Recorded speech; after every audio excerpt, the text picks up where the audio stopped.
Je pars en Centrafrique, j'atterris en Centrafrique en pleine guerre.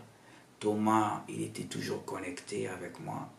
Donc il a participé plus ou moins à essayer de me ravitailler avec un peu de Western Union, etc. pour que je tienne le coup sur place. Ça, il l'a fait, mais pas à la hauteur de ce que j'attendais. Mais ça a servi quand même à donner de l'espoir à cette jeunesse centrafricaine, à les empêcher d'être enrôlés dans la guerre. Il faut savoir que toute la population qu'on a impactée lors des événements et des cadeaux, c'était des jeunes qui avaient sombré dans la drogue dure et qui avaient enterré des armes. Ils étaient prêts à entrer en rébellion. Même ceux qui nous ont conduits pour nous emmener à la présidence, quelque temps après, quand je suis rentré, ils ont été arrêtés, comme quoi ils étaient des rebelles. Donc, notre présent entre Maître Kim et moi, l'espoir qu'on a donné, a empêché que ces gamins-là sombrent dans cette folie meurtrière. Et le 31 décembre, je suis rentré en France. Et je devais maintenir le cap, c'est-à-dire toujours participer au développement de cette fédération en aménageant avec des repas de solidarité, en distribuant des cadeaux aux enfants, en offrant des équipements. Donc j'ai maintenu ce travail jusqu'en décembre, en janvier, début janvier 2022.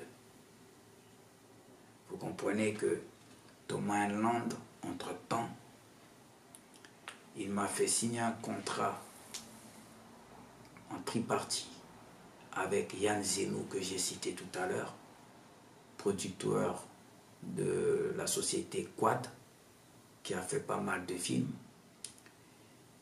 avec Netflix, et Thomas Enland en qualité d'auteur. Donc j'ai signé un contrat avec Thomas Enland, Yann Zenou, et censé avoir aussi la signature du vice-président de Netflix américain.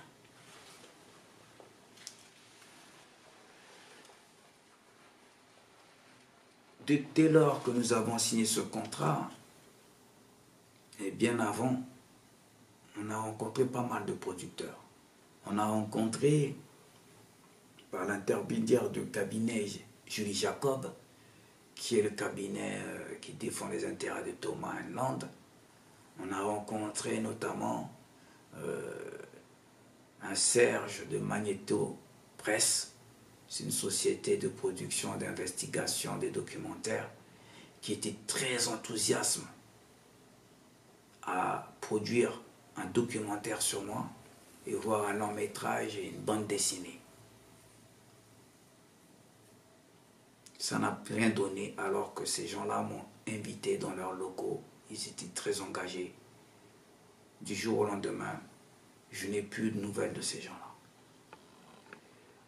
Après, toujours par l'intermédiaire de Julie Jacob, j'ai rencontré un certain Bertil, qui est aussi directeur de publishing chez Universal, qui était très honoré, très heureux de me rencontrer, qui voulait mettre en le catalogue et la structure de Universal pour m'accompagner dans le projet du long métrage et de la série.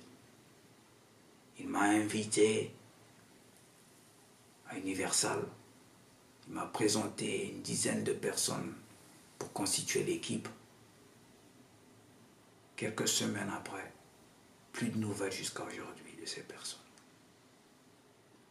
Alors j'ai laissé plusieurs messages à Julie Jacob, je lui ai dit, il y a des zones d'ombre chez Thomas.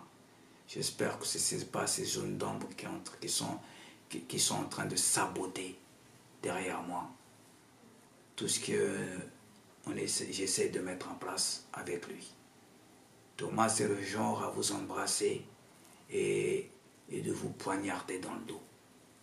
Il n'a pas de face, il n'a pas de colonne vertébrale, Thomas Enland. Il peut vous supplier, il peut vous faire des scènes de dépression suicidaire pour que vous ayez de l'empathie et vous lui tournez le dos. Il vous poignarde sans pitié. Donc j'avais ce soupçon-là. Dans mes méditations, je le voyais me poignarder à chaque fois qu'on avançait. Alors tout ce que je lui proposais de faire, il acceptait bien entendu, mais ça n'aboutissait pas. Donc un jour, je lui ai dit, j'en ai marre de vivre à la Haie Rose, comme il a cité mon adresse dans son livre. Il est parti pour trouver une maison dans le sud très isolée, sans même transport en commun. Une grande maison, une villa. Et il a disparu à un moment donné. Je me suis retrouvé dans la maison et je ne comprenais pas. C'est-à-dire que le contrat qu'il a signé avec moi, les avances qu'il devait me donner, et toutes les démarches qu'on a fait pour signer les contrats de films et de séries, il sabotait tout derrière. Il sabotait tout derrière. Il ne voulait pas que ça aboutisse. Donc il me maintenait sous son coude comme ça et je ne comprenais pas. Je me disais, mais où il veut m'emmener? J'ai compris ça le 27 janvier 2022. Ou plutôt le 12 janvier 2022 à la sortie de son livre. Quand j'ai découvert sur la toile qu'il participait sur les plateaux télé en mon nom, c'est là que j'ai su vraiment pourquoi il m'avait approché en 2020. Je ne comprenais pas trop l'angle. J'avais le soupçon dans mes méditations. Je l'ai confié plusieurs fois à mes frères d'armes. Ils m'ont dit plusieurs fois qu'il fallait que les choses s'arrêtent avec cet individu. J'ai dit non, il faut aller jusqu'au bout pour savoir où il veut nous emmener. Vous restez dans l'ombre, je joue le jeu de l'isolement et on va découvrir ça en pleine lumière. Donc, lorsque j'apprends un 21 octobre, un 9, attendez, oui, novembre je pense, oui, un 9 novembre, 8 novembre plutôt, non, un 21 octobre, un 21 octobre,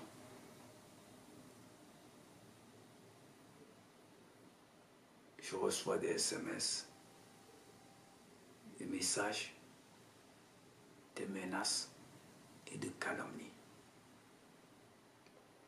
Avec des vidéos où on met mon dossier de police sur YouTube, les dossiers de mes accusations, de mon parcours à la police, quand on m'arrêtait, tout est sorti sur les réseaux sociaux. Au début, Thomas Enland me dit non, mais il s'est renseigné dans son truc avec ces gens, c'est rien, c'est des trolls, etc. Comme j'ai quelques soucis avec certains individus qui se prétendent aujourd'hui être des anciens Black Dragons, il dit ça vient d'eux, c'est eux, voilà, comme on est en train de faire des grandes choses dans le milieu du cinéma et du showbiz, ils ont dû apprendre, ils sont jaloux, donc ils essaient de me nuire. Je lui disais, mais c'est pas les habitudes des gens de la rue de faire ces genres de saloperies, de puteries. Ça, c'est pas nos méthodes, ça vient certainement de ton côté. Ça, c'est toute l'imagination de tous les scénarios des gens que tu dis service secret. Donc ça doit venir de Noël Tibus, mais pour quelle raison? Il se met à me calomnier avec des images comme ça. Il me dit oui, non, je sais pas, c'est certainement les Black Dragons. Je lui dis, on verra bien. En tout cas, si c'est les Black Dragons, on a nos méthodes, on a nos codes. Donc à un moment donné, on se retrouvera face à face et on se réglera comme il faut. Donc ça, je ne m'inquiète pas. Donc, je fais abstraction de ça, je laisse passer le temps. Un 8 novembre, j'attendais le retour de Netflix de signature. J'avais déjà signé, Yann Zenou avait déjà signé le contrat. Et le contrat, soi-disant, partait par FedEx aux États-Unis pour revenir pour la signature des Américains. Un 8 novembre, un samedi, le contrat n'arrive pas. Donc moi, je devais enseigner, un mercredi plutôt, je devais enseigner. Alors j'ai appelé Thomas et j'ai dit, Thomas, je dois enseigner. Tu peux appeler FedEx et dire à FedEx que je passerai après l'entraînement vers 18h pour récupérer le contrat. Et il me dit, oui, c'est fait. Donc je pars entraîner. Vers 4h de l'après-midi, mon téléphone se met à sonner, à biper. Et lorsque je regarde mon téléphone, je constate qu'on me laisse des messages, encore des messages de menaces, qui me dit que le contrat FedEx ne l'enverra pas. Ne l'enverra pas. Il a été bloqué parce qu'on a fait une vidéo qui me met en scène en tant que terroriste et formateur de terroristes. Et donc, ils ont signalé ça chez FedEx. Donc, FedEx a bloqué le contrat. Et là, ma tête a tourné. Donc, j'abandonne l'entraînement. Je demande à un de mes disciples de me déposer rapidement chez FedEx, au centre de tri à Paris-Miromesnil. Il faut retenir ce nom-là, Miromesnil, métro Miromesnil. Il faut vraiment le retenir. Pourquoi ? Parce qu'on a fait des investigations, on a appris beaucoup de choses qui se passaient à métro Miromesnil. Et comme FedEx est à métro Miromesnil, je me suis rendu à 18h chez FedEx. FedEx me dit on n'a aucune trace de ce contrat. Il faut appeler Netflix aux États-Unis pour savoir pourquoi le contrat a été bloqué. Et là, je dis à Thomas, je dis, c'est pas possible. Là, ça commence à bien faire. Donc là, maintenant, on va aller jusqu'au bout. Je vais te montrer qui je suis. Donc j'appelle un frère d'armes qui est dans les services. Et je lui ai dit, bon, est-ce qu'il a remarqué qu'on fait des vidéos sur moi en me faisant passer pour un terroriste et que soi-disant je suis fiché en tant que tel, chose qui m'étonne, ça me surprend. Alors je suis avec le petit frère, enfin le frère Thomas qui est là, et c'est lui qui me dit ça. Est-ce qu'il peut vérifier si j'ai un signalement ou quelque chose qui peut justifier pourquoi mes activités sont bloquées à chaque fois? Alors, mon frère, il me dit, tu me donnes 20 minutes, je te rappelle et c'est réglé.